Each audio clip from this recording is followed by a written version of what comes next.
नदी के किनारे बसे इस जंगल में हवा बढ़ती जा रही थी। बाकी परिंदों ने तो अपने घोंसलों की मरम्मत कर ली थी, लेकिन रानो चिड़िया का घोंसला अब भी अधूरा और कमजोर था। रानो गरीब थी और इस साल सर्दी वक्त से पहले आ गई थी। उसके दो छोटे बच्चे गुड़िया और कुकू घोंसले में सिमटे बैठे थे। अम्मी, ठंड लग रही है, क्या आज खाने को कुछ नहीं है? सुबह से पेट में चूहे दौड़ रहे हैं। बच्चों, बस थोड़ा सब्र करो, ये हवा जरा थम जाए, मैं फौरन आप दोनों के लिए दाना लेकर आती हूँ। बाहर बर्फीली हवा साए साए की खौफनाक आवाज निकाल रही थी। रानो के घोंसले से कुछ ही ऊपर कालू कौवे का बड़ा और मजबूत घर था। कालू और उसकी पत्नी गोरी कौवी अपने गर्म घोंसले में बैठे नीचे रानो की बेबसी का तमाशा देख रहे थे। उनके घोंसले में सूखे मेवों और अनाज का भंडार था।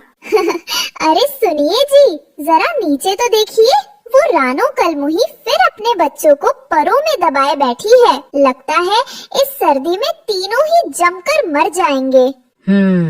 मैंने तो पहले ही कहा था, अकल चाहिए घर बनाने के लिए। ये चिड़िया होती ही बेवकूफ हैं। अरे घोंसला नदी के इतने करीब और इतनी कमजोर टहनी पर बनाया है कि एक तेज झोंका भी बर्दाश्त नहीं कर पाएगा। रानो ने कालू और गोरी की बातें सुन ली। उसकी आंखों से आंसू बह निकले। कुछ देर बाद रानो के पुराने दोस्त हरिया तोता, हरियाली, बंटी कबूतर रानो का हाल जानने आए। वे सभी मौसम के बिगड़ते मिजाज से परेशान थे। रानो बहन, आप ठीक तो हैं? हमने सुना है आज रात बर्फानी तूफान आने वाला है। आपका घोंसला बहुत कमजोर लग रहा है। हाँ रानो भाभी, ये जगह महफूज नहीं है। नदी का पानी भी जमने लगा है और हवा सीधी आपके घोंसले से टकरा रही है। मैं क्या करूं बंटी भाई, जब से इनके अब्बू गुजरे हैं मैं अकेली पड़ गई हूँ। दिन भर मेहनत करके भी इतना नहीं जुटा पाती कि इन बच्चों का पेट भर सकूं। घोंसले की मरम्मत के लिए तिनके जमा करने का वक्त ही नहीं मिला। रानो बहन, हिम्मत रखिए, ये लो बच्चे, ये थोड़े दाने खा लो। हम बस आपको आगाह करने आए थे। हो सके तो बच्चों को लेकर किसी सुरक्षित खोखल में चली जाइए। रानो ने उनका शुक्रिया अदा किया। गुड़िया और कुकू ने जल्दी जल्दी दाने खाए। रात होते ही मौसम ने अपना रूप बदल लिया, जिसे ठंड का कहर कहते हैं। अम्मी, मुझे सांस नहीं आ रही। मेरे पंजे सुन्न हो गए हैं। नहीं मेरे बच्चों, हिम्मत रखो, मैं हूँ नंबर। मैं तुम्हें कुछ नहीं होने दूंगी। मैं अपने परों से तुम्हें ढक लेती हूँ। उसका पूरा जिस्म कड़ रहा था, लेकिन वो अपने बच्चों को बचाने के लिए सब कुछ सहने को तैयार थी।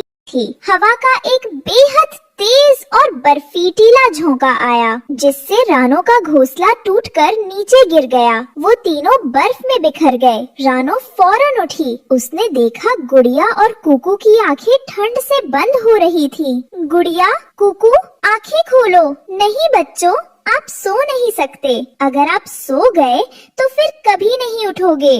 उठो मेरे लाल। तभी रानो को एक ही उम्मीद नजर आई। उसने अपने दोनों बच्चों को अपने पंखों में लपेटा और घिसटती हुई उसी पेड़ पर वापस चढ़ने लगी। रानो कालू के घोंसले के बाहर आती है। कालू भाई, दरवाजा खोलिए। कालू भाई, मेरी मदद कीजिए। अल्लाह के नाम पर दरवाजा खोलिए। कौन है इस तूफान में? अरे ये तो रानो है। क्या चाहिए तुम्हें? कालू भाई, मेरा घोंसला टूट गया। मेरे बच्चे मर रहे हैं। गुड़िया और कुकू ठंड से नीले पड़ गए हैं। खुदा के वास्ते बस आज रात के लिए अपने घोंसले के एक कोने में थोड़ी सी जगह दे दीजिए। मैं सुबह होते ही चली जाऊंगी। बस मेरे बच्चों को बचा लीजिए। दफा हो जाओ यहाँ से, हमारे पास फालतू जगह नहीं है तुम जैसी भिखारियों के लिए। और तुम्हारे इन गंदे बीमार बच्चों से हमारे बच्चों को भी बीमारी लग जाएगी। गोरी बहन, ऐसा जुल्म मत करो, ये भी तो बच्चे हैं। मैं इन्हें जमीन पर लिटा दूंगी। आपके बिस्तर को हाथ भी नहीं लगाऊंगी। निकल जाओ, हमें अपनी जान प्यारी है। तुम्हारे चक्कर में हम अपने बच्चों को खतरे में नहीं डाल सकते। कालू ने रानो को जोर से धक्का दिया। रानो बेचारी कमजोर लड़खड़ाकर वापस बर्फ में जा गिरी। रानो हिम्मत नहीं हारी। उसने सोचा हरिया भाई और बंटी भाई जरूर मदद करेंगे। वो अपने बच्चों को लेकर हरिया तोते के घोंसले की तरफ बढ़ी। हरिया और बंटी के घोंसले भी तूफान से आधे उजड़ चुके थे। रानो बहन, आप इस हाल में? भाई, मेरे बच्चे। हम क्या करें रानो बहन, हमारे बच्चे खुद ठंड से अकड़ रहे हैं। हम आपको अंदर बुला भी ले तो यहाँ इतनी जगह नहीं कि हम सब समा सके। हमारे बच्चे भी मर जाएंगे। रानो अब हिम्मत हार चुकी थी। मुझे माफ कर दो मेरे बच्चों, तुम्हारी अम्मी तुम्हें नहीं बचा सकी। तुम्हारी अम्मी बहुत कमजोर है। तभी तूफान के शोर के बीच उसे एक और खौफनाक आवाज सुनाई दी। एक काला साया मंडरा रहा था। वो जंगल की सबसे खूंखार शिकारी चील थी। वो तूफान में शिकार की तलाश में निकली थी और उसकी गिद्ध जैसी नजरें रानो और उसके बेसुध बच्चों पर पड़ चुकी थी। वाह, किस्मत हो तो ऐसी। इस जानलेवा तूफान में 3-3 शिकार, वो भी एक साथ। आज तो दावत हो जाएगी। रानो जानती थी कि वो इस चील का मुकाबला नहीं कर सकती। जैसे ही चील ने अपने नुकीले पंजों के साथ झपट्टा मारा, रानो अपनी सारी ताकत बटोरकर हवा में उछली। खबरदार, मेरे बच्चों को हाथ भी लगाया तो। रानो ने अपनी पूरी ताकत से चील की एक आंख पर चोंच मार दी। मेरी आँख! तेरी ये मजाल, छोटी सी चिड़िया, तूने बहुत बुरा किया। अब तू देख, मैं तुझे और तेरे बच्चों को कच्चा चबा जाऊंगी। मैं अभी वापस आती हूँ। चील घने बादलों में गायब हो गई। रानो हांफती हुई नीचे गिरी। उसने पागलों की तरह बर्फ में कोई महफूज जगह ढूंढनी शुरू की। तभी उसकी नजर पास ही गिरे एक सूखे खोखले तने पर पड़ी। उसका सुराख बहुत छोटा था। कुकू, गुड़िया, बस थोड़ी हिम्मत और हम बच जाएंगे। रानो उस खोखले तने तक पहुंची। उसने कुकू को उठाया और उस सुराख के अंदर धकेल दिया। दोनों बच्चे उस तने के अंदर महफूज हो गए थे। अम्मी, आप भी अंदर आ जाइए। रानो ने अंदर जाने की कोशिश की, लेकिन सुराख छोटा था।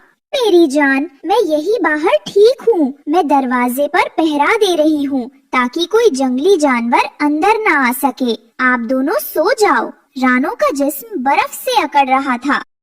वो जानती थी कि वो जम रही है, लेकिन उसके दिल में सुकून था कि उसके बच्चे गर्म और महफूज है। तभी वो चील वापस आ गई थी। उसने रानो को देखा। रानो, हट जा मेरे रास्ते से। पहले तेरे बच्चों को खाऊंगी, फिर तुझे। जब तक मैं जिंदा हूँ, तुम मेरे बच्चों तक नहीं पहुँच सकती। चील ने अपने मजबूत पंजों से रानो को नोचना शुरू कर दिया। रानो का जिस्म लहूलुहान हो गया।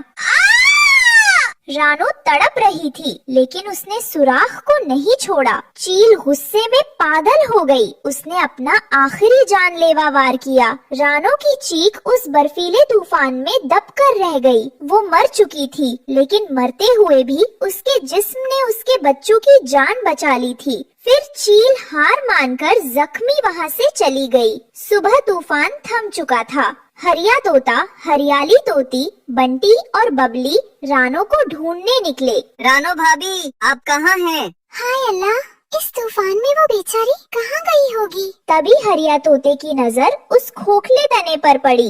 नहीं नहीं, रानो बहन। ये मंजर देखकर सबका दिल दहल गया। बंटी ने जब रानो के बेजान शरीर को हटाया तो अंदर से 2 मासूम आवाजें आई।